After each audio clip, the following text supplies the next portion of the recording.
چیزوں کی تحلیل کرنا اللہ کے تحلیل کرنے سے اور چیزوں کی تحریم کرنا اللہ کے تحریم کرنے سے۔ تو پھر پوائنٹ صرف اتنا رہ جاتا ہے کہ پھر کہاں ہم کہیں کہ علماء کی ماننا شرک کب ہوگا۔ یہ ہے اللہ کے مقابلے پر۔ اب جیسے ختنہ کا حکم جو تھا وہ شریعت ابراہیم علیہ السلام کے وقت سے لے کر ان ساری شریعتوں میں چلا آ رہا ہے۔ وہ سارا ایریا جس میں مسئلہ تحقیق کا ہو سکتا ہے، استدلال کا ہو سکتا ہے، حدیثوں کے فہم کا ہو سکتا ہے، they are not relevant at all اس معاملے میں۔ بسم اللہ الرحمن الرحیم، الحمدللہ والصلاة والسلام علی رسول اللہ۔ ہمارا پچھلا سبق ابھی چل رہا ہے۔ ہم نے ایک بیس بنائی تھی کہ عبادت کو سمجھنے کے لیے ہم کو عبادت کے 3 ایریاز ڈیفائن کرنے ہیں۔ سب سے بڑا ایریا جس کو ہم اعمال القلوب کہتے ہیں، اور ہم نے کہا تھا کہ اگر 90% سے زیادہ بڑی عبادت قلب کی عبادت ہے، بندگی کی عبادت ہے، شعور کی عبادت ہے، تو اور باقی جتنا کچھ ہے وہ صرف شاید 10% ہو تو اس میں شاید مبالغہ نہیں ہوگا۔ اچھا ظاہر ہے اب ہم دوبارہ اس پہ ٹائم نہیں لگا رہے، تو سب سے پہلے اعمال القلوب ہیں اور دوسرا اعمال الجوارح ہے۔ جوارح کا مطلب لمز ہوتے ہیں، جس کو ہم عرف عام میں یہاں پر بدنی عبادات کہتے ہیں، لیکن ہم یہ کہتے ہیں بدنی عبادات پلس مالی عبادات، کیونکہ وہ جو ہے نا پھر مالی عبادات کو بدنی عبادات سے بدنی جانتے ہیں نا آپ، فزیکل، مطلب فزیکل ایکٹس آف ورشپ جو ہیں، ظاہر ہے مطلب زکوٰۃ بھی فزیکل ایکٹس آف ورشپ ہی میں آتا ہے، صدقہ، خیرات وغیرہ، یہ سارا کچھ اللہ کے راستے میں مال لوٹانا، یہ سارا کچھ اسی میں آتا ہے۔ تو جی کوشچن شیخ میرا یہ کہ آپ کلیئرلی مطلب کسی کو بھی ارادہ تو کر ہی نہیں سکتے نا، مطلب جو ہم کیٹیگرائزیشن کر رہے ہیں، ہاں جی، تو ہر چیز ہی دونوں چیزوں کا ایک ملاپ ہی ہے نا۔ 100% ایسا ہے، اور حق تو یہ ہے کہ جس وقت آپ فزیکل ایکٹس آف ورشپ کر رہے ہوتے ہیں اس وقت بھی قلب کی پارٹیسپیشن ساتھ ہوتی ہے۔ اگر قلب کی پارٹیسپیشن نہ ہو تو وہ محض ایکسرسائزز ہیں اور مطلب کوئی خاص اس کے اندر وہ نہیں ہے۔ تو جو 10% ہے اس کے اندر بھی قلب کی وہی ہے، لیکن بات یہ ہوتی ہے کہ ایک چیز کو سمجھنے کے لیے اس کو تھوڑی سی سیگمنٹیشن فائدہ مند ہو جاتی ہے۔ ہم صرف اس حوالے سے کر رہے ہیں، ورنہ بالکل کوئی ایسا وہ معاملہ نہیں ہے کہ کوئی شرعی مسئلہ ہے کہ جی یہ قلب والی ہو گئی تو یہ بدن والی ہوگی۔ لیکن اس میں آپ کو یاد ہوگا ہم نے پچھلی بار یہ کہا تھا کہ اس وقت کا ایک جو میکینیکل دین ہے نا، جانتے ہیں میکینیکل مطلب دین، وہ مطلب ہے وہ جو ہے نا ہم زیادہ نا ڈوز اور ڈونٹس رکھتے ہیں دین کے اندر۔ یہ ایک بہت بڑی چیز ہے، براہ کرم اس کو سمجھ لیجئے۔ میں بار بار اس کے اندر نا مطلب زیادہ پھر ڈیپتھ میں چلا جاتا ہوں، اور اس میں آپ کا وقت بھی تھوڑا سا ظاہر ہے صرف ہو جاتا ہے، لیکن مطلب میری تسلی نہیں ہوتی ہے۔ آپ کو پتہ ہے بنیاد اور توحید ایک سبجیکٹ اس طرح کا ہے جو اصل میں اکیڈیمکس کی چیز نہیں ہے، آپ کو معلوم ہے، مطلب ہے وہ اصل میں تو جو ہے نا وہ ایک جینے مرنے کی بات ہے۔ اچھا، اس حوالے سے جو ہم نے بات کی تھی وہ یہ ہے کہ ایک بہت بڑا سوال ہے آپ کے لیے۔ رسول اللہ صلی اللہ علیہ وسلم دنیا میں لے کر آئے دین۔ اچھا، یہ جو 5 وقتہ نماز ہے یہ کب فرض ہوئی ہے؟ مدینہ نہیں ہوئی تو اسراء اور معراج کی رات۔ زیادہ قوی رائے یہ ہے کہ یہ نبوت کا 10واں سال تھا۔ 5 وقتہ نماز، روزے تو مدینے میں جا کے فرض ہوئے، اور حج تو اس کے بھی بعد جا کر ہوا ہے۔ اچھا، زکوٰۃ اپنی اس حالت میں یہ 2.5% جو ہے وہ بھی مدینے میں ہی ہوئی ہے۔ یعنی ایک وقت ایسا تھا کہ نہ دین نماز ہے، نہ دین روزہ ہے، نہ دین زکوٰۃ ہے، نہ دین حج ہے، اور جہاد بھی اس کے بعد ہوا ہے۔ البتہ دین ہے، دین ہے۔ آپ سمجھ رہے ہیں کہ پھر دین کیا ہے؟ یعنی دین کا وہ پہلو جس میں کسی وقت نماز بھی فرض کرے نہیں ہے، روزہ بھی نہیں ہے، لیکن اصل دین ہے وہ ہے اس قلب کو ساری مطلب ہستیوں سے مکمل بیزار کر کے ہٹا کے ایک اللہ سے، اس حالت کا نام عبادت، اس حالت کا نام عبادت ہے۔ چاہے آپ فزیکلی کچھ بھی نہ کر رہے ہیں، کوئی کام نہ کر رہے ہوں، نہ نماز پڑھ رہے ہوں، نہ روزہ کر رہے ہوں، آپ ہیں حالت اس وجہ سے ہم بار بار کہتے ہیں کہ عبادت زندگی میں ایک پوزیشن لینے کا نام ہے. براہ کرم اس جملے کو اچھی طرح ذہن میں کر لیے. عبادت دراصل زندگی میں ایک پوزیشن لینے اور ایک پوزیشن رکھنے کا نام ہے. ہمارے مولوی حضرات نے جو تاثر بنایا ہے، میں نہیں کہہ رہا کہ انہوں نے واقعتاً یہ کہا ہے، لیکن انہوں نے جو ایک امپریشن بنایا ہے وہ یہ ہے کہ عبادت جو ہے نا کچھ ڈوز اور ڈونٹس کی ایک لسٹ ہے.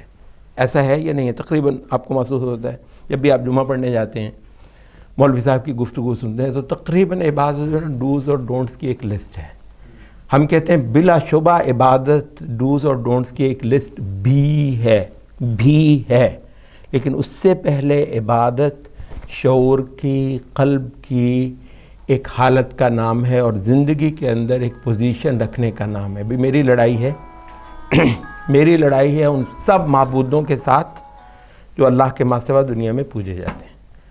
یہ نماز سے بھی پہلے ہے، یہ نماز سے بھی پہلے ہے، ٹھیک ہے، روزے سے بھی پہلے، ہر چیز سے پہلے. اور میرا کل سروکار، توجہ، محبت، عبادت، بندگی صرف اور صرف ایک اللہ سے ہے. اچھا، تو یہ تھی اصل میں یہ ایک توحید کی اصل کو نمایاں کرنے کے لیے ہم نے نا یہ تھوڑی سی سیگمنٹیشن کی ہے کہ جوارح اور پھر اس کے بعد اعمال الطاعہ، جس کے اندر اخلاق اور معاملات آتے ہیں، ٹرانزیکشنز آتے ہیں. اور اس حوالے سے آپ براہ کرم اس کو ذہن میں کر لیجیے گا، ہم نے کہا تھا کہ اس کا ایک بہت بڑا ایریا تحلیل اور تحریم ہے. تحلیل اور تحریم ہے، چیزوں کو ان کی ویلیوز دینا، چیزوں کو ان کی ویلیوز دینا، ٹھیک ہے. کون چیز بڑی ہے زندگی میں، کون چیز چھوٹی ہے، اس میں اللہ کے پاس جانا یہ اس کی عبادت ہے. اس معاملے میں اللہ سے اور اس کے بھیجے ہوئے رسول سے ہی رجوع کرنا یہ اس کی عبادت ہے. اب یہ عبادت کی کون سی قسم ہے؟ ہم نے کہا یہ تیسری قسم ہے جس میں ہم اعمال الطاعہ کہتے ہیں. اچھا، یہ ہمارا وہ پورا ہو گیا. اس میں ایک طریقے سے میں نے آخری قسم سمجھ نہیں آئی جی کیٹیگرائزیشن آخری قسم کی کس چیز پر ہے؟ ہم نے کہا کہ ایک کیٹیگری ہے اعمال القلوب، دوسری ہے اعمال الجوارح، تیسری ہے آپ کی لائف میں جس کو آپ اعمال الطاعہ کہتے ہیں. مطلب کسی کو چیزوں کو حرام جاننا، چیزوں کو حرام جاننا، مطلب اگر آپ یہ اللہ سے لے کر رہے ہیں تو آپ اس کی عبادت کر رہے ہیں. چیزوں کو حرام جاننا، چیزوں کی تحلیل کرنا اللہ کے تحلیل کرنے سے، اور چیزوں کی تحریم کرنا اللہ کے تحریم کرنے سے. سمجھ لیں اس بات کو؟ یعنی چیزیں حلال ہوئی ہیں تو اس وجہ سے ہوئی ہیں کہ اللہ نے ان کو حلال کیا ہے، اور چیزیں حرام ہوئی ہیں تو اس وجہ سے کہ اللہ نے ان کو حرام کیا ہے. اب آپ کو پتہ ہے یہ یونیورسٹیز میں سارا کچھ جو پڑھایا جاتا ہے زندگی کے متعلق ٹھیک اور غلط، بنیادی طور پر تو یہی ہے نا، چیزوں کو ان کی ویلیوز دینا. ہم یہ کہتے ہیں رسول کس لیے آتا ہے دنیا میں؟ اسی کے لیے تو آتا ہے جس چیز کے لیے دنیا یونیورسٹیاں بناتی ہے، اسی چیز کے لیے دنیا میں رسول بھی آتا ہے. تو رسول کے رائیولز کون ہوئے؟ پھر رسول کے رائیولز کون ہوئے؟ وہ سارے sources of knowledge, sources of inspiration جو ایک ایبسولوٹلی انڈیپینڈنٹ حیثیت میں لوگوں کو غلط اور ٹھیک بتاتے ہیں، صحیح اور غلط بتاتے ہیں.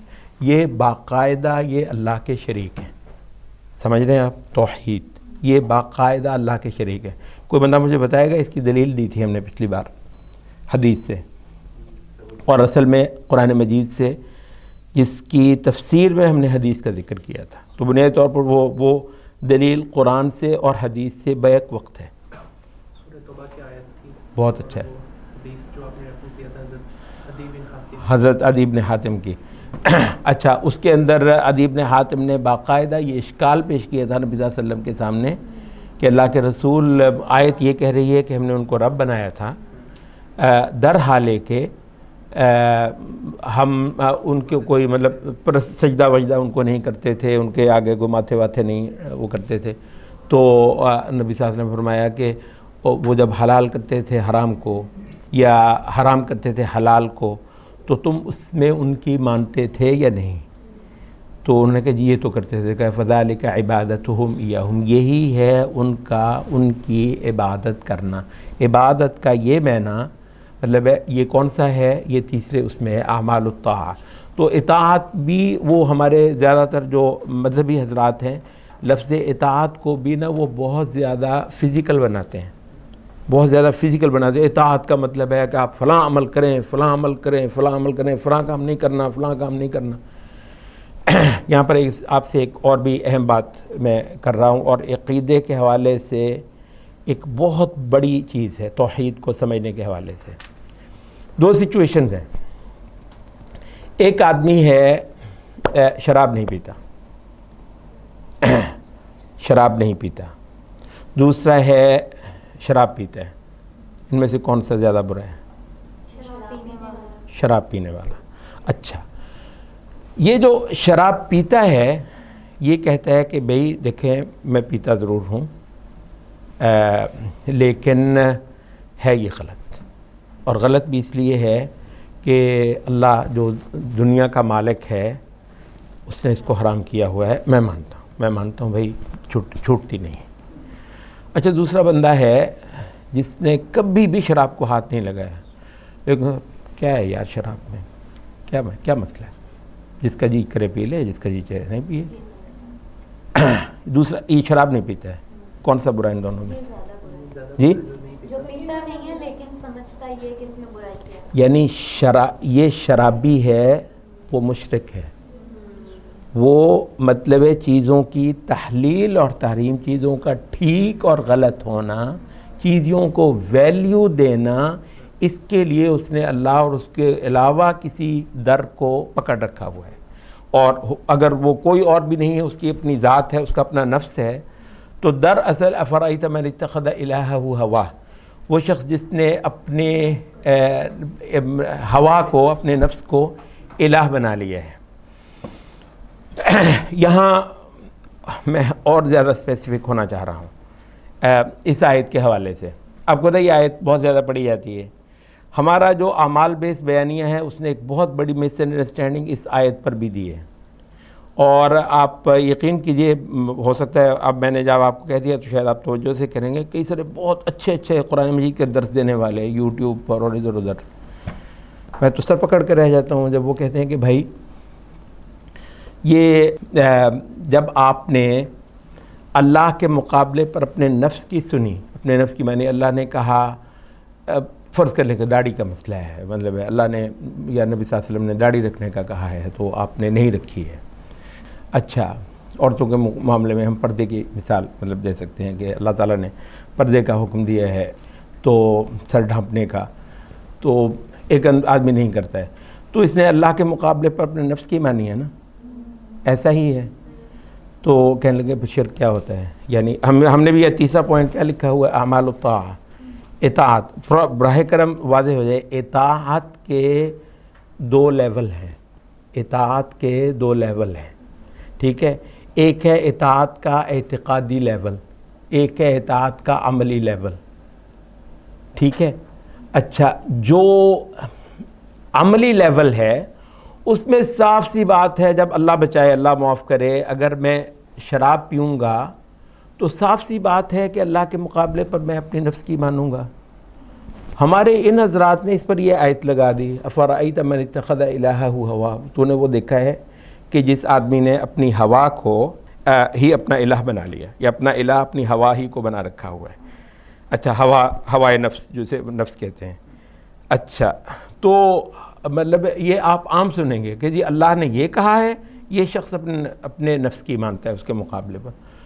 ہم نے کہا یہ تو ایگزیکٹلی خوارج کا مذہب ہے۔ پھر آپ کے کہتے ہیں جی عقیدہ کیوں پڑھنا ضروری ہے؟ اس وجہ سے عقیدہ پڑھنا ضروری ہے کہ جس نے عقیدہ نہیں پڑھا اور اس نے ڈائریکٹ قرآن مجید کی آیات کو جو ہے نا تفسیر کرنا شروع کر دیا ہے، وہ ہو سکتا ہے آپ کو خوارج کا مذہب پڑھا رہا ہو قرآن سے۔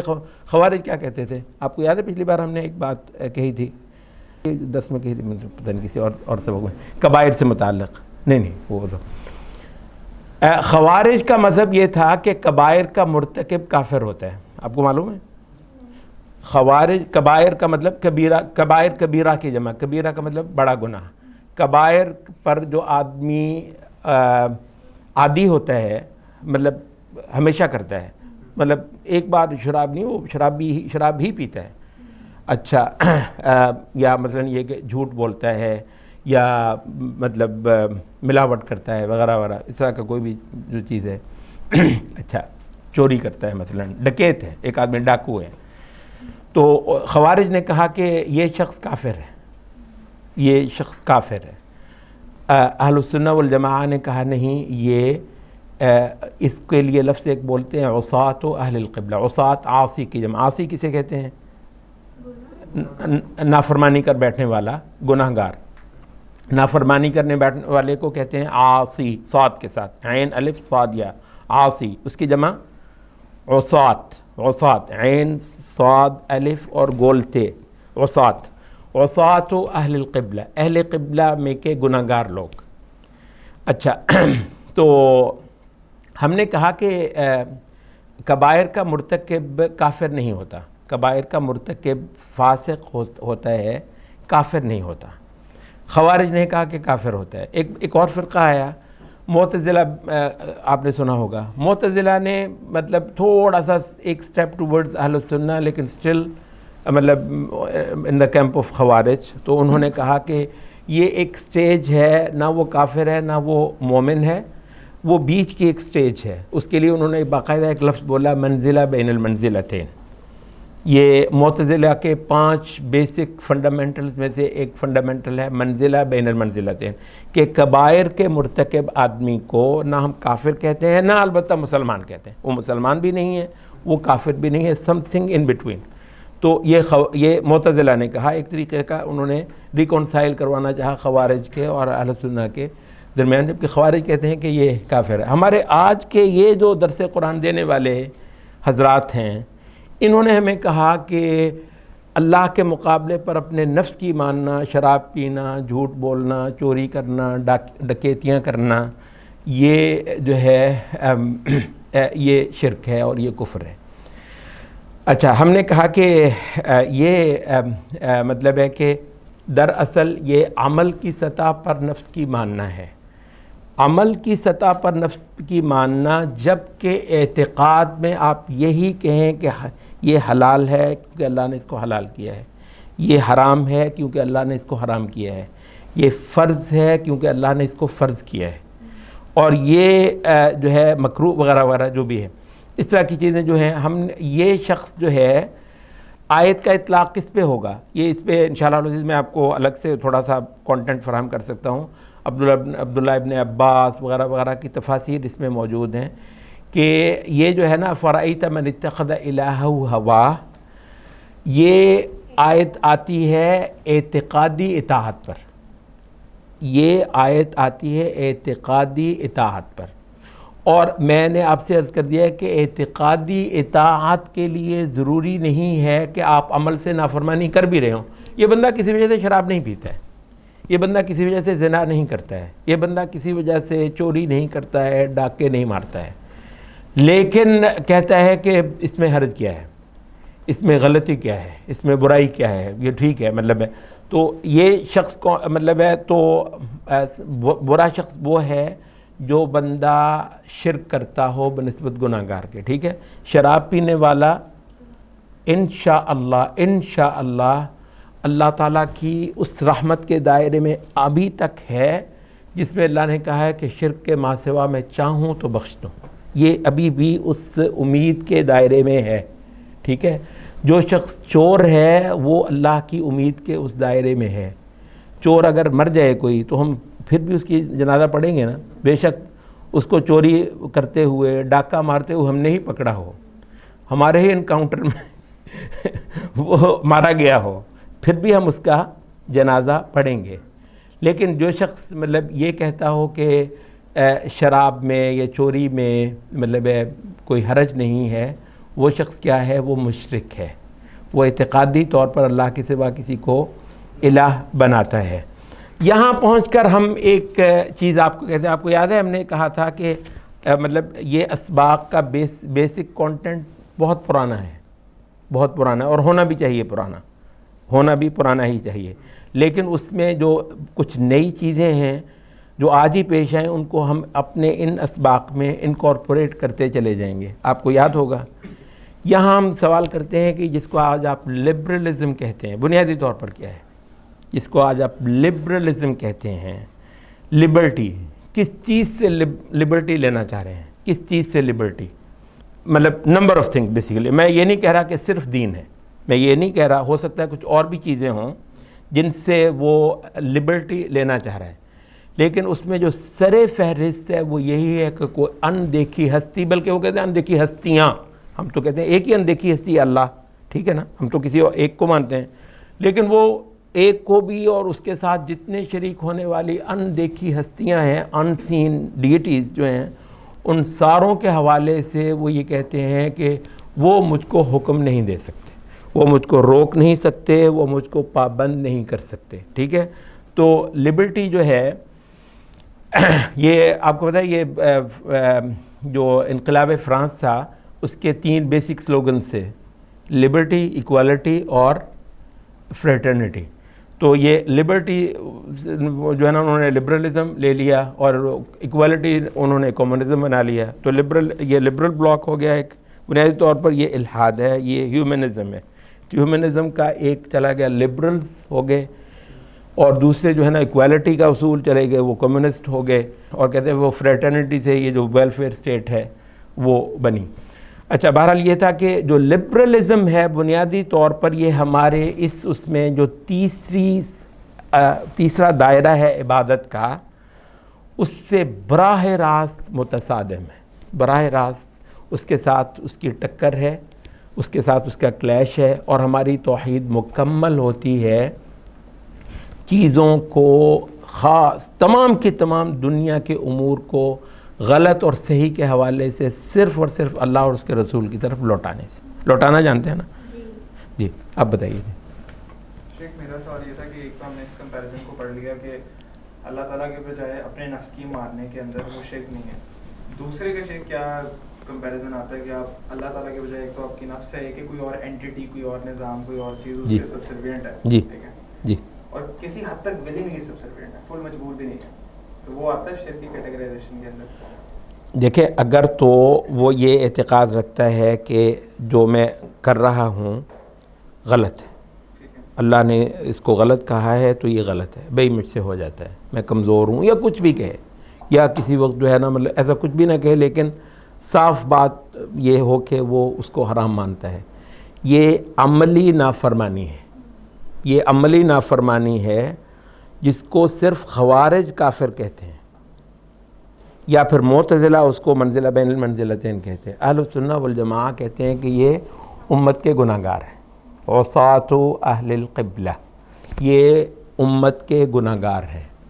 اللہ چاہے تو ان کی بخشش کر دے، ان کا ہم جنازہ بھی پڑھیں گے، یہ اگر سلام کہیں تو ان کے سلام کا ہم جواب بھی دیں گے، ان کو مسلمانوں کے قبرستان میں بھی دفن کریں گے، اور ان کے ساتھ باقی جو مسلمانوں کے ساتھ جو بیسک مطلب حقوق ہوتے ہیں وہ ان کے ساتھ انشاءاللہ ہم روا رکھیں گے. مطلب وہ چاہے نفس کا ہو یا کوئی اور بھی ہو، سیم ہی. ہاں، مطلب ہے کہ نفس کا ہو، بالکل نفس کا ہو، یا پھر یہ ہے کہ وہ کسی خاص سورس آف کمانڈ پہ یقین رکھتا ہوں. مثلا اسٹیٹ ہے، وہ کہتا ہے کہ اسٹیٹ کو یہ حق ہے کہ وہ لیگلائز کرے چیزوں کو، غلط کرے یا چیزوں کو ٹھیک کہے یا غلط کہے. لیجیٹیمیٹ یا انلیجیٹیمیٹسی کا جو کوئی ڈیسائیڈنگ کوئی جو سورس ہو سکتا ہے یا اتھارٹی ہو سکتا ہے، کوئی اسٹیٹ کو مانے، کوئی پارلیمنٹ کو مانے، کوئی پوپ کو مانے. اچھا، آپ کو پتہ ہے یہ ویسے یہ اپنا پوپ کو یہ جو حقوق دیے ہوئے تھے، یہ ہم نے سورۃ توبہ کی جو آیت پڑھی ہے،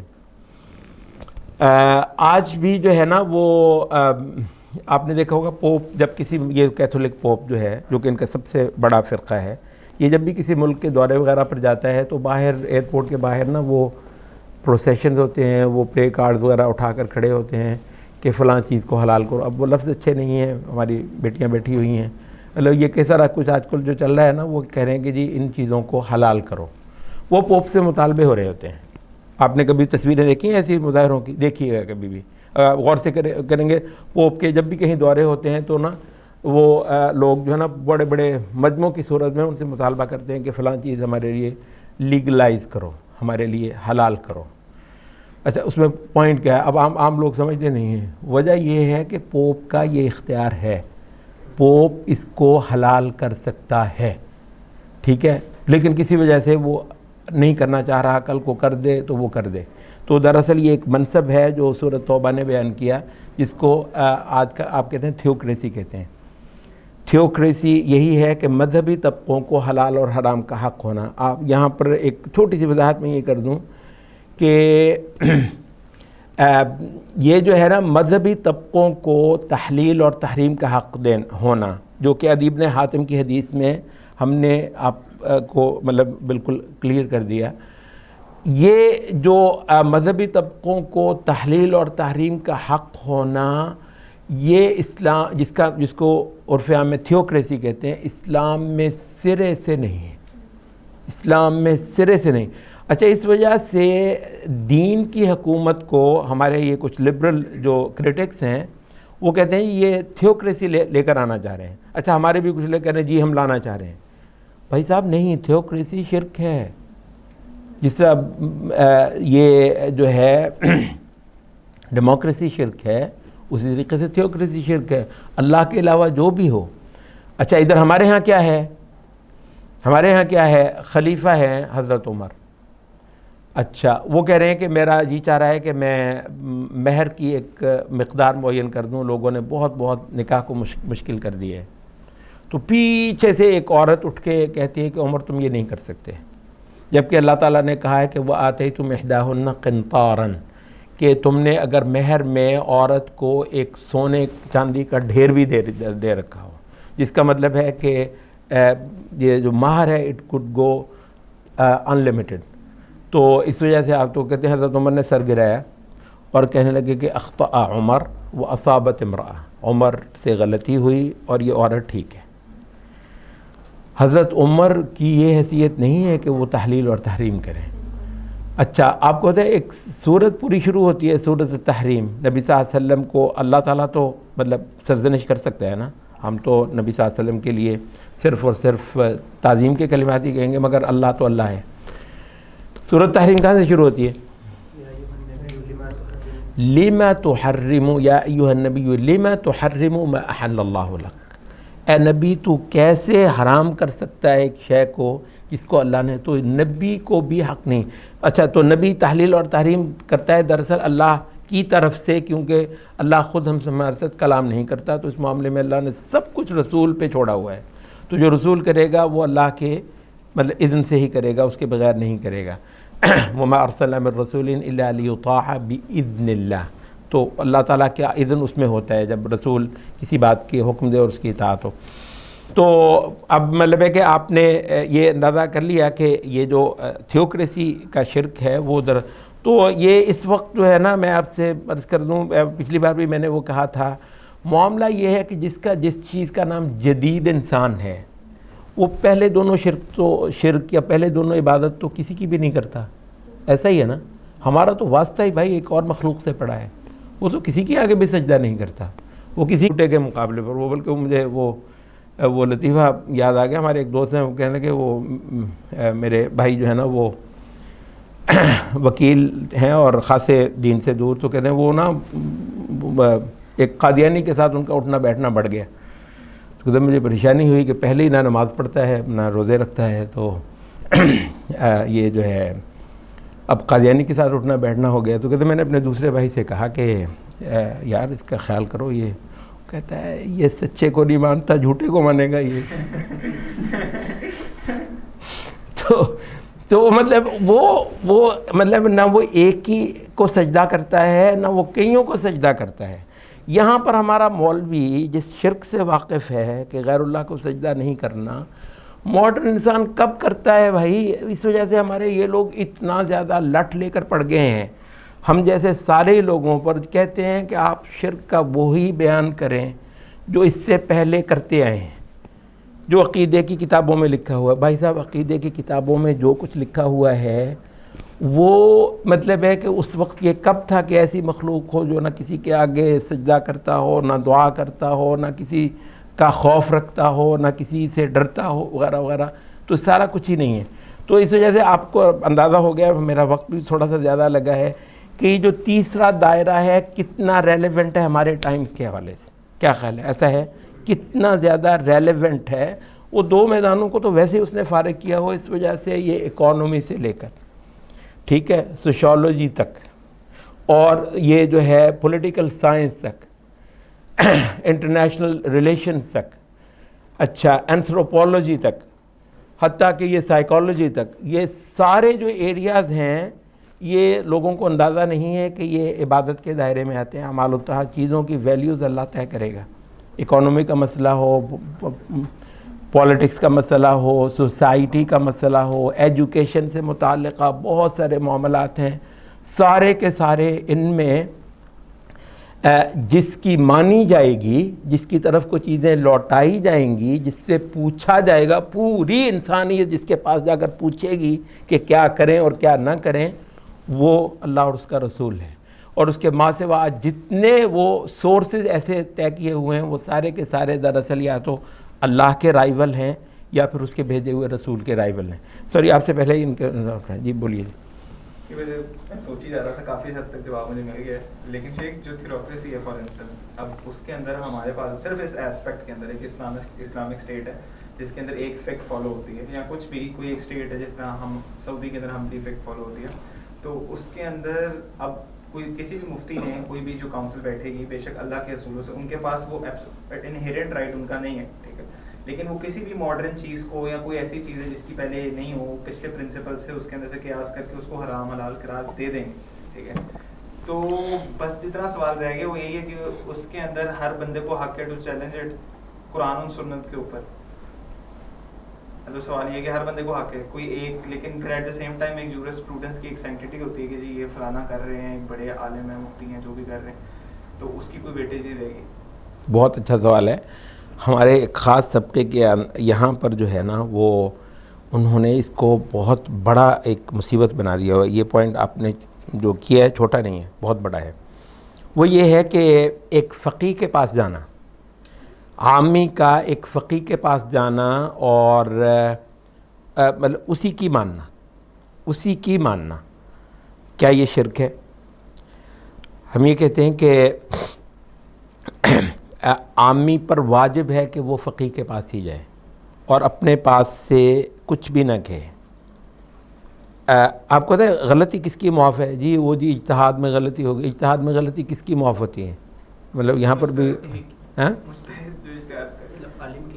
آپ کی غلطی معاف نہیں ہوتی ہے۔ یہ اگر آپ کا خیال ہے نا کہ آپ کی غلطی معاف ہوتی ہے، بھائی صاحب آپ کی غلطی معاف نہیں ہوتی ہے، وہ مجتہد کی غلطی معاف ہوتی ہے۔ وہ کسی نے کہا نا کہ کسی بندے نے کوئی بہت اچھی کوئی ڈسکوری کی کسی سائنٹسٹ نے، تو کہتے ہیں اس کی وہ پریزنٹیشن دے رہا تھا بہت زبردست جناب پوری، تو کہ اس کا ایک حاسد تھا، تو وہ سوالات وغیرہ ہوئے تو انہوں نے کہا کہ کیا یہ بات درست ہے کہ یہ جو سائنٹسٹ کے بیشتر جو ڈسکوریز ہوتی ہیں ایکسیڈنٹس صرف وہ حادثاتی طور پر ہو جاتے ہیں؟ کہنے لگا بالکل صحیح ہے، مگر یہ حادثات سائنٹسٹ کے ساتھ ہوتے ہیں، صرف سائنٹسٹ کے ساتھ ہوتے ہیں، تو ڈسکوری ہوتی ہے، مگر وہ ایک خاص مطلب جو بندہ اس میں ہے تو اسی کو ملے۔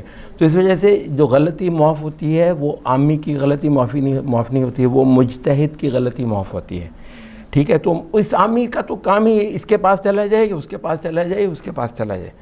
اچھا پھر کہنے لگے جی ان میں سے ٹھیک کرو، چیک کرو کہ ٹھیک کون ہے، یا خدایا، یعنی وہ جو کام کر نہیں سکتا، جس کے ٹولز اس کے پاس نہیں ہیں، ٹولز ہی نہیں ہیں، ان ٹولز کو استعمال کر کے یہ چیک کر لے کہ امام مالک ٹھیک ہیں کہ امام ابو حنیفہ ٹھیک ہیں۔ واہ یار، مطلب اگر وہ پنجابی میں کہتے ہیں کہ ڈوبا تو تب جب سانس نہیں آیا، وہ اس نے وہ فقیہ کے پاس جانے کا پابند ہم نے کیا ہی اس کو تب ہے جب وہ مجتہد نہیں تھا۔ تو اس وجہ سے مطلب یہ بالکل آپ اس پہ اطمینان رکھیے کہ عامی کا مجتہد کی طرف جانا واجب ہے۔ مجتہد جو اس کو کہے گا اس کو جو ہے نا وہ اس کو ماننا ہی ہے۔ ہاں ہم یہ کہتے ہیں کہ یہ صرف دنیا میں ایک مجتہد نہیں رہ گیا، آپ کسی بھی مجتہد کے پاس جا سکتے ہیں اور اس سے شرعی مسئلہ پوچھ سکتے ہیں۔ صحابہ میں بھی یہی تھا، کسی نے نہیں کہا کہ ہر مسئلے میں صرف ابو بکر کے پاس جانا ہے، صرف جو ہے نا وہ عمر کے پاس جانا ہے، لیکن مجتہد کے پاس جائے گا۔ ہاں مجتہد کی جو غلطی تھی، آپ اس کی غلطی اجتہادی طور پر معاف ہوئی، اور آپ نے جب اس کی بات مانی تو آپ کی غلطی بھی معاف ہو گئی. فرض کریں اس نے غلط استدلال کیا تھا, آپ کو بھی وہ بخشش ہے کیونکہ آپ نے جو ہے نا پراپر چینل کو فالو کر لیا تھا. اچھا یہاں پر جو ہے نا وہ پھر وہ کون سی بات ہے؟ میں آپ کے اصل سوال پر آ رہا ہوں. میں نے آپ کے اصل سوال کا جواب نہیں دیا. سوال یہ ہے کہ یہ اس طرح پھر سے آکسیمورون بن جاتا ہے کہ اس مجتہد کو لیجیٹمیسی اسٹیٹ دے رہی ہے, اور آپ کہہ رہے ہیں تھیوکریسی کے اندر آپ کا اوریجنل کلیم یہی آپ نے کیا. نہیں مجتہد کو اسٹیٹ نہیں دیتی ہے. دیکھیں اسلامک اسٹیٹ ہے نا. نہیں آپ کو پتہ ہے یہ امام احمد نے جب خلق قرآن کے مسئلے پہ اسٹینڈ لیا تھا, اسٹیٹ تو امام احمد کو کافی دیر سے ذہن میں بیٹھا ہے, تو میں بس وہ اس کے اوپر لگا ٹھیک ہے وہ ایک سیپریشن آف پاورز. ہاں نہیں مطلب آپ کو پتہ ہے فتویٰ کبھی اسٹیٹ کے پاس نہیں رہا. یہ بہت وہ ہے, اللہ معاف کرے, میں کیا عرض کروں, اس وقت تو کئی سارے بیٹھے ہوئے ہیں نا اسلام کو ماڈرنائز کرنے والے کہ ہر شے جو ہے نا وہ اسٹیٹ کے پاس دے دی جائے. کبھی فتویٰ اسٹیٹ کے پاس نہیں رہا ہے, ٹھیک ہے. اور بائی دا وے ایجوکیشن جو ہے, ایجوکیشن بھی ائمہ اہل سنت کے اپنے پاس تھی ہمیشہ سے. کبھی اسٹیٹ نے ایجوکیشن میں ٹانگ نہیں اڑائی. یہ ایک انڈیپینڈنٹ تھا, اور اس وجہ سے ہمارا دین سلامت رہ گیا کہ یہ سلاطین سے پوچھ کر نہیں کیا جاتا تھا کیا پڑھانا ہے کیا نہیں پڑھانا ہے, جیسا کہ اس وقت چل رہا ہے کئی سارے ملکوں میں. آپ کو پتہ ہے نصاب وغیرہ اس وقت وہ امریکہ میں بیٹھے ہوئے انسٹیٹیوشنز جو ہیں وہ اتنا بڑے بڑے پلان بنا رہے ہیں کہ کس طریقے سے ہمارے نصابوں کو کنٹرول کرنا ہے. اب یہ سرے سے ہماری تاریخ میں یہ سارا کچھ ائمہ علماء پر چھوڑ رکھا گیا ہوتا. وہ خود پڑھاتے تھے, کبھی اسٹیٹ سے نہیں پوچھتے تھے کیا پڑھانا ہے کیا نہیں پڑھانا ہے. تو اس وجہ سے مطلب وہ بات نہیں ہے. مطلب تو یہ خلفاء راشدین کے ٹائم کی کوٹیشن کرتے ہیں کہ بیسٹ آف ٹائمز یہ تھے, اور خلفاء راشد فتویٰ ان کے ہاتھ میں نہیں خلفاء راشدین خود مجتہد تھے, بلکہ مجتہد بھی لیکن مجتہد مطلق تھے. ابو بکر مجتہد مطلق ہیں, ابو عمر علی عثمان یہ سارے مجتہدین ہیں. اچھا اور کسی وقت ہوتا ہے نا ایک کولیکٹیو مسئلے میں ایک کولیکٹیو وہ کرنا ہوتا ہے جس کی صورت تقریباً اجماع کی ہوتی ہے, اور کہا جاتا ہے کہ حضرت عمر جس طریقے سے سارے فقہائے صحابہ کو اکٹھا کر کے کرتے تھے, زیادہ تر اس کی صورت پھر اجماع کی ہو جاتی تھی.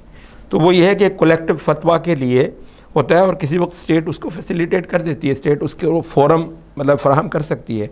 لیکن ویسے جو افتاء ہے وہ کبھی بھی اسٹیٹ کا پابند نہیں رہا, اور جس وقت اسٹیٹ غلط ہوتی تھی افتاء پھر بھی آزادی کے ساتھ کرتا تھا, اور کئی بار آپ کو اس کی قیمتیں بھی دینی پڑتی تھیں. اچھا لیکن میں آپ کے اصل سوال جو ہے نا اصل میں وہ اس وجہ سے میں ایک بڑی وضاحت ضروری ہے وہ کر دوں کہ پھر اس چیز کا کیا مطلب ہے. ہمارے یہاں کے کچھ لوگ جو آپ کو پتہ ہے غلو ہر چیز میں غلط ہے, جانتے ہیں غلو کسے کہتے ہیں؟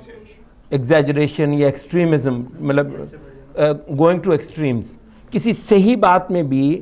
اب وہ جو ہے نا کہ جو آپ نے ہر حال میں مطلب ہے امام کی ماننی ہے, فقیہ کی ماننی ہے. اچھا اس میں ایک غلوب ہو گیا تھا, تو اس کی جو ایک جو اس کا ریئیکشن آیا نا اس کے اندر بھی غلوب بہت زیادہ ہے. اچھا وہ یہ کہہ رہے ہیں کہ علماء کے پاس جانا اور علماء کی ماننا حدیث وغیرہ کے مقابلے پر, مطلب حدیث وغیرہ کے مقابلے پر حدیث سے جیسے استدلال کرنا ہے. ہم نے کہا کہ یہ صرف فقیہ جانتا ہے, آپ تو آتھورائزڈ ہی نہیں ہیں, تو آپ وہ نہیں کریں گے.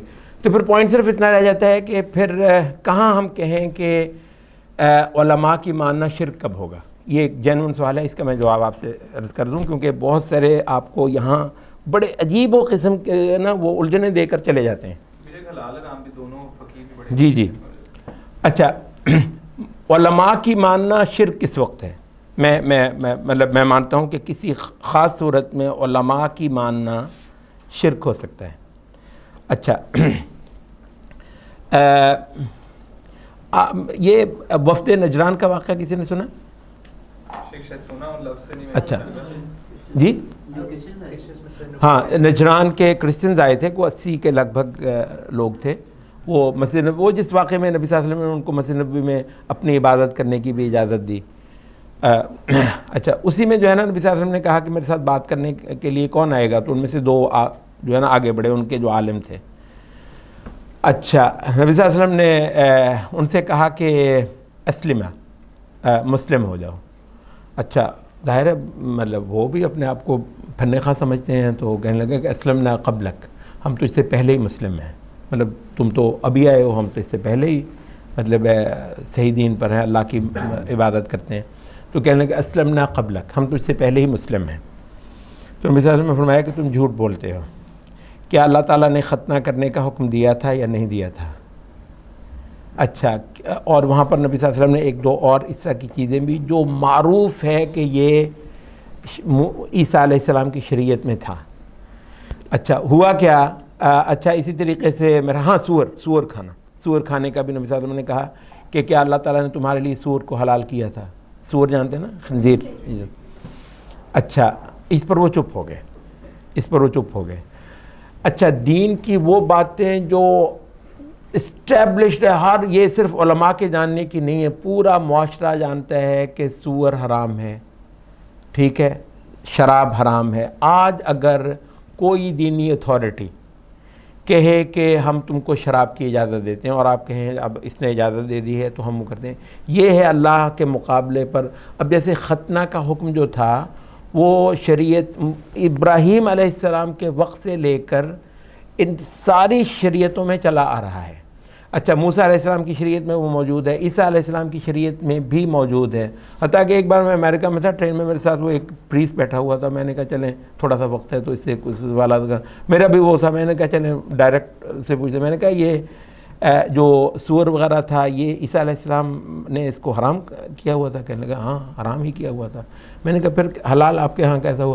کہتا اصل میں وہ پال آیا، اس نے کہا کہ یہ ظاہری چیزوں میں کچھ نہیں رکھا ہوا، اصل پیورٹی دل کی پیورٹی ہے. تو اس وجہ سے نا پال نہیں، اس میں یعنی کہنے کا مطلب یہ ہے کہ اب یہ کتابوں میں بڑی چیز نہیں، ڈائریکٹ ایک پریسٹ سے میں پوچھ رہا ہوں، وہ کہہ رہے واقعی پال نے یہ کر دیا.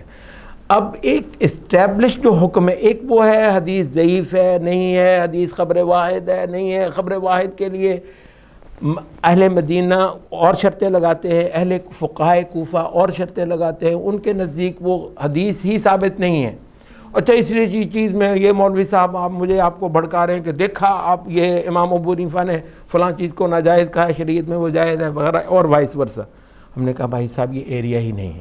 وہ سارا ایریا جس میں مسئلہ تحقیق کا ہو سکتا ہے، استدلال کا ہو سکتا ہے، حدیثوں کے فہم کا ہو سکتا ہے، they are not relevant at all. اس معاملے میں ریلیونٹ کیا ہے؟ دین کے اسٹیبلشڈ معاملات.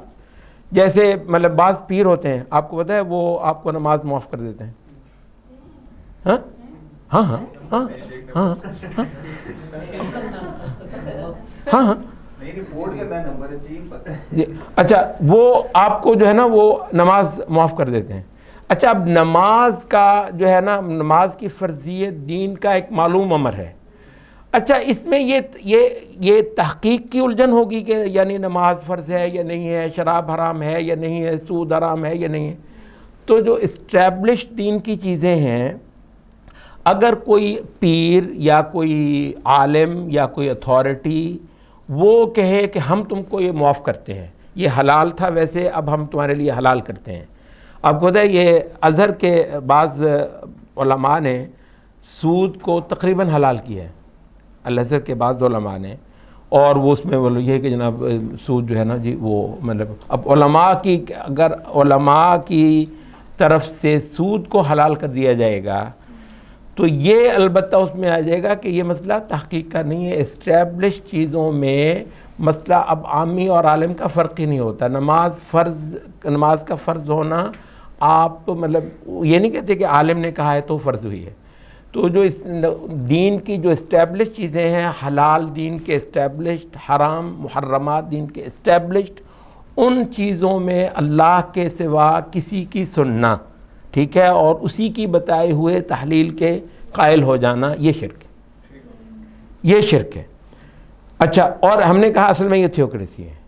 اگر وہ اسپریچول اتھارٹی کے ساتھ کیا جائے گا تو وہ تھیوکریسی ہے، اگر وہ پولیٹیکل اتھارٹی کے ساتھ کیا جائے گا تو وہ ڈیموکریسی ہے.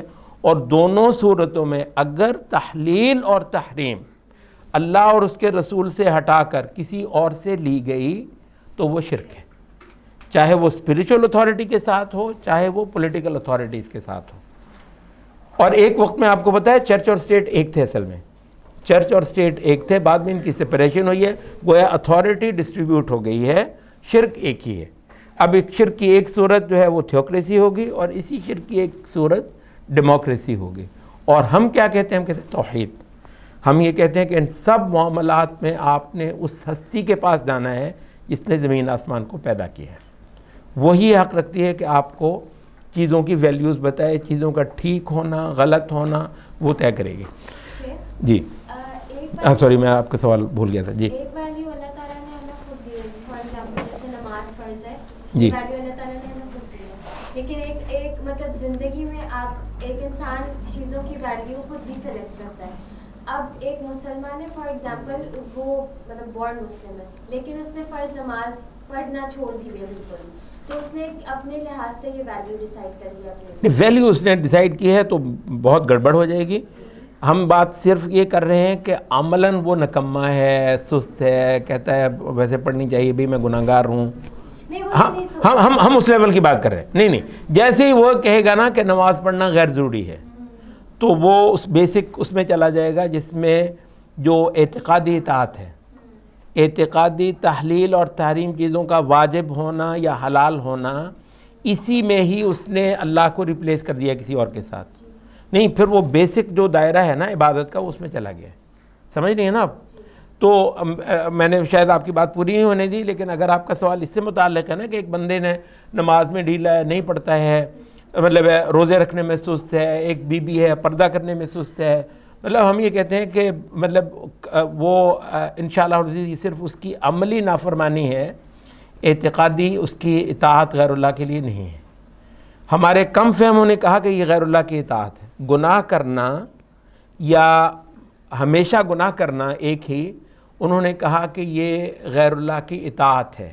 ہم نے کہا غیر اللہ کی اطاعت بے شک ہے, لیکن غیر اللہ کی اطاعت کا وہ لیول ہے جس میں آدمی مشرک نہیں ہوتا, اس میں آدمی شرک نہیں کرتا, انلیس کہ وہ ان کی ویلیوز ہی کے اندر مطلب ہے کہ گڑبڑ کر لے. جی آپ کی بات پوری ہو گئی یا کچھ اور کہیں گے؟ جی جی فار ایگزامپل ایک بورن مسلم ہے اور اس نے اپنے لیے مطلب ڈیسائیڈ کر لیا یہ چیز کہ اس نے نمازیں وغیرہ نہیں پڑھنی, اس کو فرق نہیں پڑتا اس چیز سے. تو اور اس کے بعد یہ بھی چیز ہے کہ مطلب اس جو فرض اللہ تعالیٰ نے ہم پہ جو چیزیں فرض کر دی ہیں, اس نے اس کو اتنا ویلیو نہیں کیا ہوا جتنا اللہ تعالیٰ نے اس کی ویلیو کرا دی ہے. لائک فار ایگزامپل فرض ہے تو اس نے اپنے لیے وہ فرض نہیں کیا وہ چیز. تو اس کے لحاظ سے میں یہ پوچھ رہی ہوں کہ اگر کوئی انسان اپنے لیے یہ ویلیو ڈیسائیڈ کر لیتا ہے کہ اللہ تعالیٰ نے جو چیزیں فرض کیا وہ میرے لیے مطلب فرض ہے اور میں اس کو نہیں مانتا یا کچھ اس طرح کر کے بھی, and he even if he is a born Muslim, تو کیا یہ بھی چیز شرک میں آ جاتی ہے؟ مطلب اس میں اصولاً تو بالکل آ جاتی ہے جس طرح کی آپ نے بات کی ہے, لیکن وہ یہ ہوتا ہے کہ مسئلہ واقعاً اتنا کلیئر ہو تو ہی, یعنی وہ یہ کہے کہ مطلب نماز کہے سمجھے اعتقاد رکھے کہ نماز میرے لیے ضروری نہیں ہے, ٹھیک ہے, اس صورت میں اس نے نماز کی فرضیت کو ختم کر دیا ہے. یہ اعتقاد کی سطح پر غیر اللہ کی عبادت ہے, اعتقاد کی سطح پر غیر اللہ کی عبادت ہے. لیکن اتنا ہی کلیئرلی ہونا چاہیے, بالعموم جو بورن مسلمز ہیں وہ بالعموم نہیں کرتے, انلیس کہ وہ آج کل جن لوگوں کو آپ لبرلز کہتے ہیں نا, انلیس کہ وہ نظریاتی طور پر لبرل ہو گیا ہو اور کہتا ہو کہ ہو کیئرز بھائی, مطلب اس میں کیا ہے, کوئی نماز نہیں پڑھتا ہے تو اس کی مرضی, روزہ نہیں رکھتا ہے تو اس کی مرضی, وہ پھر وہ میں اس کو کہوں گا کہ وہ بندہ شرک کرتا ہے, وہ غیر اللہ کی عبادت اعتقادی طور پر کرتے ہیں نا. اعتقادی کسے کہتے ہیں جی, اعتقادی طور پر ہی غیر اللہ کی عبادت کرنے لگ گیا ہے وہ. اگر صرف عملی طور پر وہ غیر اللہ کی عبادت کرتا تو ہم کہیں گے کہ اس کے اندر خاصی اس کے لیے ابھی بھی چھوٹ ہے دین میں. بہت ڈسٹنکشن سمجھ آ رہی ہے کہ کیوں کی تھی, جی سمجھنے کی جو ڈسٹنکشن کی تھی وہ بہت خوب سمجھ آ رہی ہے کہ کیوں وہ. ہاں, تو یہ مطلب بہت زیادہ خرابی ہے کہ امت کو اس کے فقہا کے پاس جانے سے روک دیا جائے کہ اس میں آپ شرک کر لیں گے. ہم کہ نہیں, وہ صرف اس وقت جب دین کے اسٹیبلش چیزوں پر زد آئے گی, پھر کوئی عالم ہو, کوئی شیخ ہو, کوئی پیر ہو, کوئی کچھ ہو. لیکن میں آپ سے عرض کر دوں, بالعموم امت محمد میں اللہ کا شکر ہے اس کی نوبت نہیں آتی. بالعموم امت محمد میں اس کی نوبت نہیں آتی کوئی بندہ اللہ کی حرام کی ہوئی چیز کو یوں دھڑلے سے حلال کرے جیسے پال نے کیا ہے. نہیں, مطلب کسی نے یہ نہیں کہا کہ مطلب زیادہ تر یہ کہا کہ آج کی یہ مجبوری ہے, اس وجہ سے مجبوری سے کرتے ہیں, تو اس کے غلط ہونے کو وہ تسلیم ہی کر رہا ہے. آپ پوائنٹ نوٹ کر لینا, جس وقت وہ کہے اس سود میں غلطی ہی کیا ہے, سمجھ رہے ہیں نا. اچھا اس وقت کو کہے کہ یار آج کی بہت ضرورت ہے، اس کے بغیر ہماری اکانومی نہیں چل رہی، اس پہ ہم اس پہ شرک کا فتویٰ نہیں مطلب لگا رہے ہیں. مطلب یہ جو توحید ہے اس کے حوالے سے جو غلوب ہوگا وہ بہت نقصان دہ ہے. یہ ہماری عجیب ہے، ہم نے توحید کی ہیمرنگ بھی کرنی ہے، لیکن توحید کے حوالے سے جو جھٹ سے خاص طور پر یہ جو آپ کی عمریں ہوتی ہیں نا مطلب وہ اس میں نا وہ بہت زیادہ ایکسٹریم پہ جاتا ہے. تو ہم نے ایکسٹریم پہ جانے سے بھی روکنا ہے اور توحید کی جو ہے نا اس کی پکی بھی کرنی ہے. خاصا مشکل کام ہے ہمارا. اچھا آگے چلیں جی. اب ہم کوئی اور سوال تو نہیں ہے؟ اچھا سگنیفیکنس آف توحید الالوہیہ. اچھا توحید القلب جو ہے، اچھا اس کو نا انہوں نے تھوڑا سا ڈیفائن کیا ہے کہ یہ جو قلب کی توحید ہے اس کا جو کمپوننٹس بتائیں. ایک یہ ہے کہ قلب اللہ کے ساتھ جڑ جائے، مطلب جو قلب اللہ کے ساتھ جڑا نہیں ہے وہ مطلب توحید کو نہیں جان سکا ہے. اعمال القلوب اور یہ توحید قلوب ڈفرنٹ چیزیں کہ سیم چیز؟ نہیں ایک ہی چیز ہے، ایک ہی چیز ہے. اس کا جو پہلا ایریا ہے تھوڑا سا اس کو زیادہ واضح کیا جا رہا ہے سلائیڈ میں کہ قلب کی جو توحید ہے اس میں یہ انشاءاللہ العزیز میٹیریلائز ہوگی جس وقت ایک آدمی کا دل جو ہے وہ اللہ کے ساتھ جڑ جائے. اچھا یہاں ہم ایک بات کہتے ہیں اور وہ یہ ہے کہ دراصل یہ جو ایکسپریشنز ہیں نا، یہ سجدہ، یہ دعا، یہ ذکر وغیرہ، یہ سارا کچھ دراصل قلب کو اللہ کے ساتھ جوڑنے کے لیے ہے. اچھا اس وجہ سے ہر عبادت شعور چاہتی ہے. شعور جانتے ہیں نا، مطلب کانشیس ہو کر آپ کو جب عبادت کرنی ہوتی ہے تو یہ ہے توحید کا مطلوب آپ سے. یعنی توحید آپ نے پڑھی اور سجدوں میں کوئی جان نہیں آئی تو یہ کوئی توحید نہیں ہے. اچھا اللہ رب العزت سے دعا کرنے میں مطلب ہے کوئی آپ کے محسوسات شامل نہیں ہوتے ہیں تو یہ کوئی توحید نہیں ہے. تو توحید کا بہت بڑا ایریا ہم نے کہا کہ قلب ہے، اور اس کا جو ہے نا وہ بیسک یہ ہے کہ قلب جو ہے اللہ کے ساتھ جڑ جائے، اس کا ایک رشتہ قائم ہو جائے. اچھا اور اس کی کیفیت کیا ہے؟ بات ایک ہی ہے کہ دل اللہ کے ساتھ جڑ جائے. کس حالت میں؟ خوفا من عقابہ، اس کے پکڑ سے ڈرتا. اچھا اللہ خوف جو ہے عبادت کا ایک بہت بڑا کمپوننٹ ہے، اللہ سے ڈرنا. اچھا یہ تھوڑا سا مطلب نوٹ کر لیا جائے جب ہم کہتے ہیں اللہ سے ڈرنا. اچھا وہ اس کی خاص کیفیت ہے ڈرنا. آپ شیر سے بھی ڈرتے ہیں، ٹھیک ہے جی جی جی یہی کہ جو اللہ کا خوف ہے اس کے اندر محبت بھی شامل ہوتی ہے، ایک امیز شامل ہوتی ہے، ایک اور شامل ہوتی ہے. ایگزیکٹلی. اچھا آپ محلے کے بدماش سے بھی ڈرتے ہیں، ایسا ہی ہے، لیکن اس کے اندر ظاہر عبادت کا تو مینا کوئی دور دراز کا نہیں ہے. اچھا لیکن تھوڑا سا یہ جو سینس ہے آپ ادا ہوتی ہے جب بچہ مطلب اس نے کوئی غلط حرکت کی ہے، یا کوئی اسے کہتا ہے غلط حرکت، تو وہ اپنے باپ سے ڈر کر نہیں کرتا ہے، اپنی ماں سے ڈر کر نہیں کرتا. اچھا ماں کا ڈر اور بدماش کا ڈر، ان دونوں میں فرق کرتے ہیں آپ؟ اچھا یہ وجہ ہے کہ ماں کے ساتھ یا والد کے ساتھ رشتے کو توحید کے ساتھ جوڑا گیا ہے. آپ نے دیکھا ہے انشکر لی ولوالدیک ووصینا الانسان بوالدیہ حسنا. اچھا وقضى ربك الا تعبدوا الا اياه وبالوالدين احسانا. اچھا ماں باپ کے ساتھ جو رشتہ ہے وہ مطلب وہ زیادہ گہرائی میں چلا جاتا ہے تو وہ عبادت کی کیفیت اس کے اندر مطلب آ جاتی ہے. اچھا تو ماں کا ڈر جس طرح کا ہوتا ہے، باپ کا ڈر جس طرح کا ہوتا ہے، تو وہی جس خوف میں محبت بھی ہو تعظیم بھی ہو، دونوں چیزیں ہیں، محبت بھی ہو تعظیم بھی ہو. اچھا تو ایسا ڈرنا قلب کا یہ ہے توحید. اچھا خوفا من عقابہ ورجاء لثوابہ، اللہ تعالیٰ کی جو ہے کیا ثواب اور اس کی عطا اور سب سے پہلے اس کی خوشی، اس کا سب سے بڑا ثواب ہے. اللہ تعالیٰ کا خوش ہو جانا کسی سے اس کا سب سے بڑا ثواب ہے. جی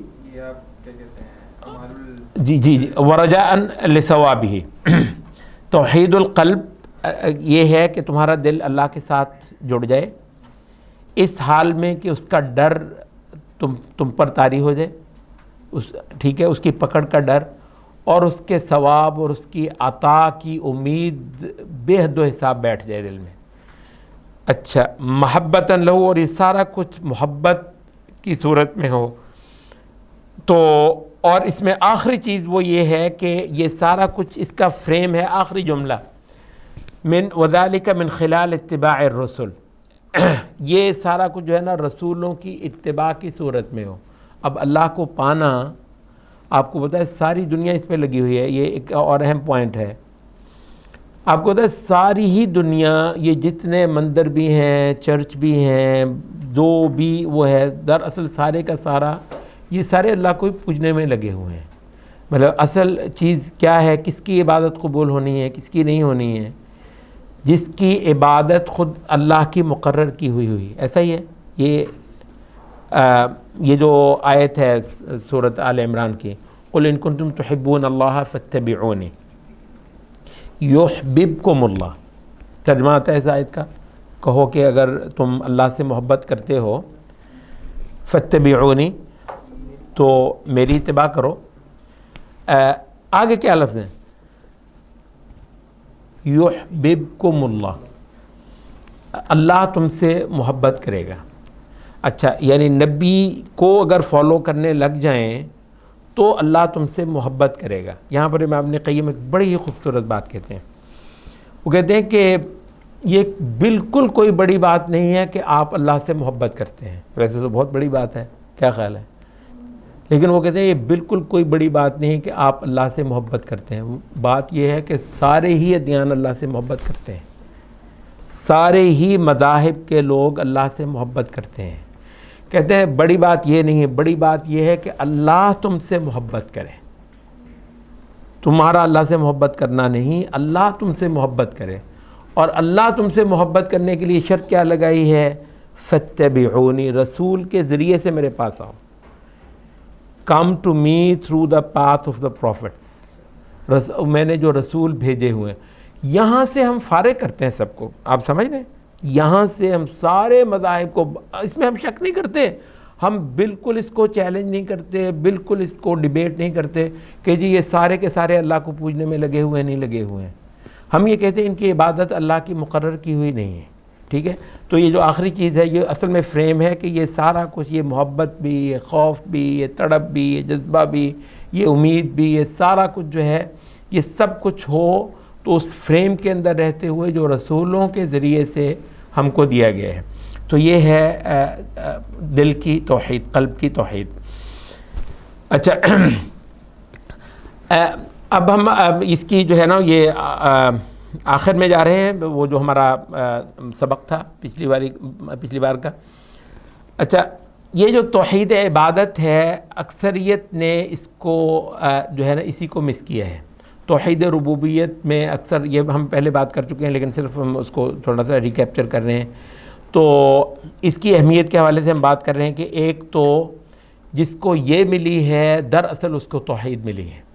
جس کو توحید عبادت نہیں ملی، جس کو اللہ سے ڈرنا نہیں آیا، جس کو اللہ سے محبت کرنا نہیں آیا، سے کہ کیا پوری اتھارٹی کو تسلیم کرنا نہیں آیا، ٹھیک ہے، تو اس کی کوئی توحید نہیں ہے، اس کی تو کوئی توحید نہیں ہے. ٹھیک ہے جی وہ ہے، وہ آسمانوں کے اوپر ہے، دنیا کو اس نے پیدا کیا ہے، مارتا وہ ہے، زندگی وہ دیتا ہے. نہیں بھائی، اس سے کام نہیں بنے گا. تم کیا کرتے ہو اس کے لیے، تمہاری کیا پوزیشن ہے اس کے لیے. تو یہ جو ہے نا توحید عبادت اکثر دنیا نے مس کی ہے، اکثر دنیا نے اس کو چھوڑا ہے، اور بہت تھوڑے ہیں جو دنیا سے توحید عبادت لے کر گئے ہیں. پہلی بات. اچھا اس کی صورت کیا ہے کہ انہوں نے اعمال عبادت اللہ کے ما سوا غیر ہستیوں کے لیے کر دیے. ہمارا بہت بڑی جنگ ہے یہ کہ اللہ کے سوا کسی اور کی طرف کو آپ عبادت کے اعمال کر دیں. یہ جب کسی سے آپ نے دعا کی ہے تو ہم نے کہا کہ یہ آپ نے زمین و آسمان کا مقصد فوت کر دیا ہے. آپ کے تن بدن میں آگ لگ جانی چاہیے جب آپ یہ دیکھیں کہ وہ اللہ کے سوا کسی سے دعا کر رہا ہے، جب کوئی اللہ رب العزت کے سوا کسی کے در کا طواف کر رہا ہے، ٹھیک ہے، کسی کے گھر کے چکر کاٹتا ہے، یا کسی کو کسی جو ہے نا وہ نفع اور نقصان کی امید لگاتا ہے. تو یہ جو ہے نا توحید عبادت چھوٹے گی کس طرح؟ جب عبادت کے افعال اللہ کے ما سوا اور ہستیوں کی طرف کو پھیر دیے جائیں گے۔ اچھا، اور جو شرک ہے وہ بھی سب سے زیادہ کس باب میں ہے؟ توحید عبادت میں شرک سب سے زیادہ ہوا ہے تو توحید۔ اچھا، یہ جو آیت ہے قرآن مجید کی وَمَا يُؤْمِنُ أَكْثَرُهُمْ بِاللَّهِ إِلَّا وَهُمْ مُشْرِكُونَ، کیا ترجمہ ہے اس کا آیت کا؟ سورۃ یوسف میں آتی ہے وَمَا يُؤْمِنُ أَكْثَرُهُمْ بِاللَّهِ إِلَّا وَهُمْ مُشْرِكُونَ، اور نہیں ان میں سے اکثر اللہ پر ایمان نہیں رکھتے مگر یہ اس کے ساتھ شرک کرتے ہیں۔ اس کا مطلب کیا ہے؟ یہی کہ آپ کو پتہ ہے قریش بھی نبی صلی اللہ علیہ وسلم کے مقابلے میں جو پورا عرب تھا سب کا سب اللہ کو مانتا بھی تھا، ٹھیک ہے، اور یہ بھی کہتا تھا، قرآن مجید نے جگہ جگہ کہا ان سے پوچھو کہ کون ہے جو زمین آسمان کا مالک ہے، کہتے تھے اللہ۔ تو کون ہے جو رزق دیتا ہے آسمان سے؟ وہ کہتے تھے کہ اللہ۔ تو اس کے باوجود مشرک ہیں، کس وجہ سے؟ کہ عبادت کے اعمال اللہ کے ما سوا اوروں کے لیے کرتے ہیں۔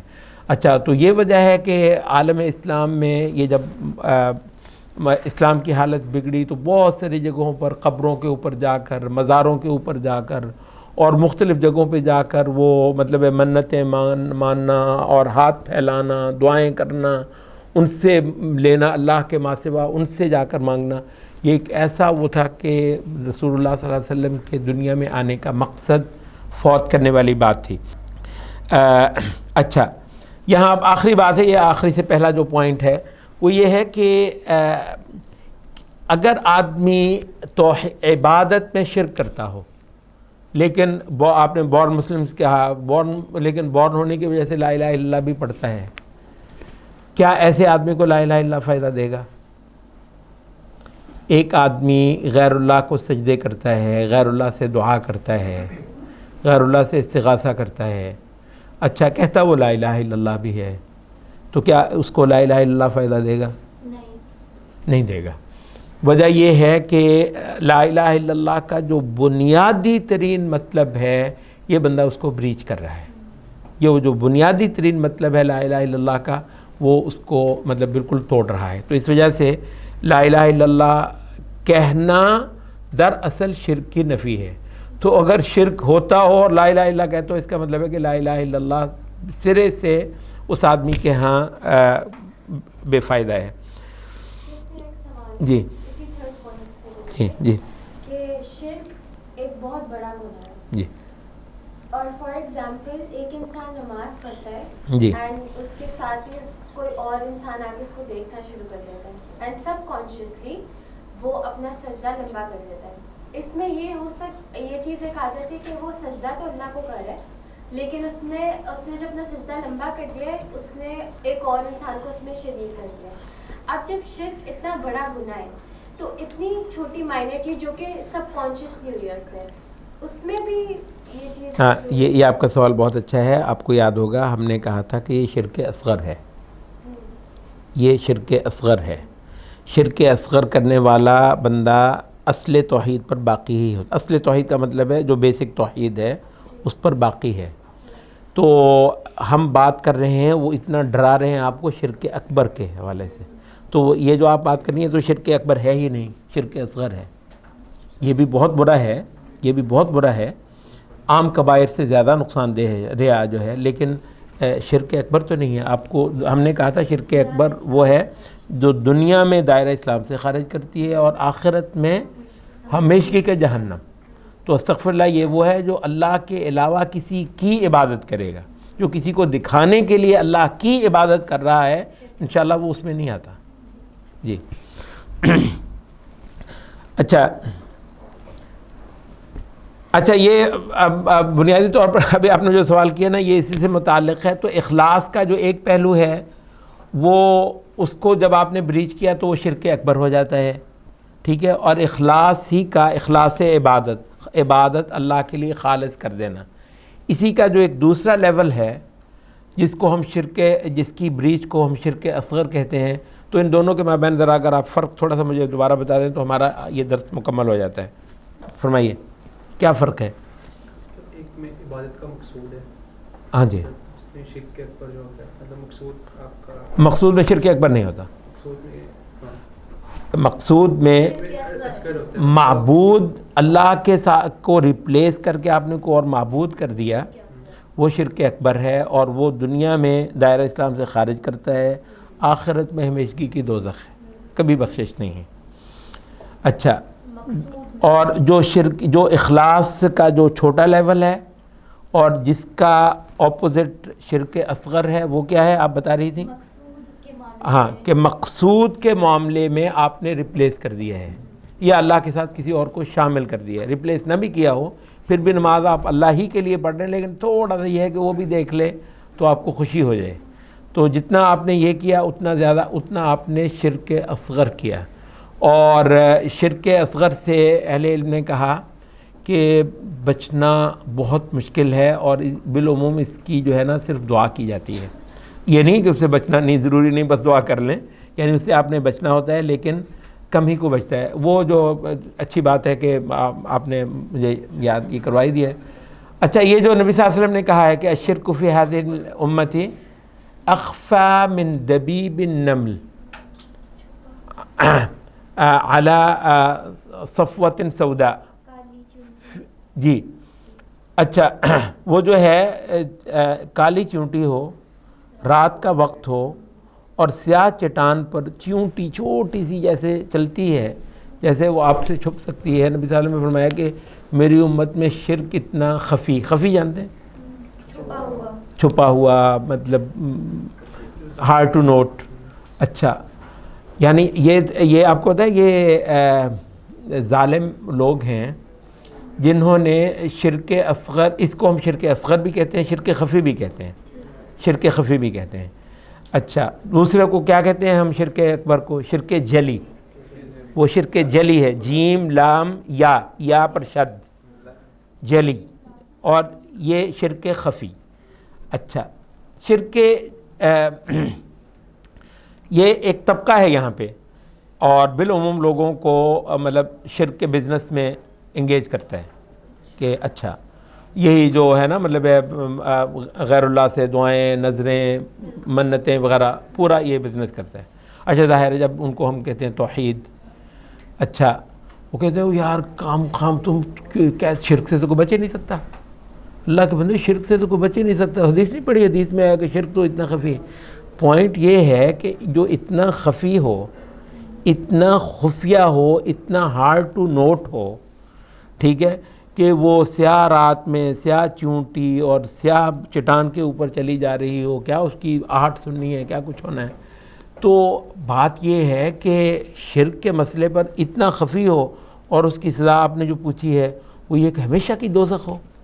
یہ لوگ اصل میں کس چیز پہ وہ کر رہے ہیں؟ وہ یہ ہے کہ ہم کہہ رہے ہیں شرک اکبر کے حوالے سے، شرک اکبر خفی نہیں ہے بھائی صاحب، شرک اکبر وہ اس طرح کا نہیں ہے جو ہارڈ ٹو نوٹ ہو، اللہ کے علاوہ کسی کو سجدہ کر دیا ہے، اللہ کے گھر کے علاوہ کسی گھر کا طواف کر رہا ہے، کسی کے جو ہے نا وہ منت مان رہا ہے، نظر دے رہا ہے کسی اور کی، وغیرہ وغیرہ۔ یہ شرک وہ نہیں ہے کہ جی وہ اتنا خفیہ ہوتا ہے جو سیاہ چونٹی کی طرح ہوتا ہے، وہ تو اس وجہ سے شرک اصغر اور شرک اکبر کا فرق کرنا، یہ معبود کو ریپلیس کر دیا ہے آپ نے، اس میں کون سی خفیہ بات ہے، کون سی کمپلیکیٹڈ بات ہے؟ معبود ہی کو آپ نے ریپلیس کر دیا باطل معبودوں کے ساتھ، کسی اور کو سجدے ہونے لگے ہیں، کسی اور کے در کا طواف ہونے لگا ہے، کسی اور کو ایبسولوٹلی سورس مان لیا گیا ہے تحلیل اور تحریم کا، ٹھیک ہے۔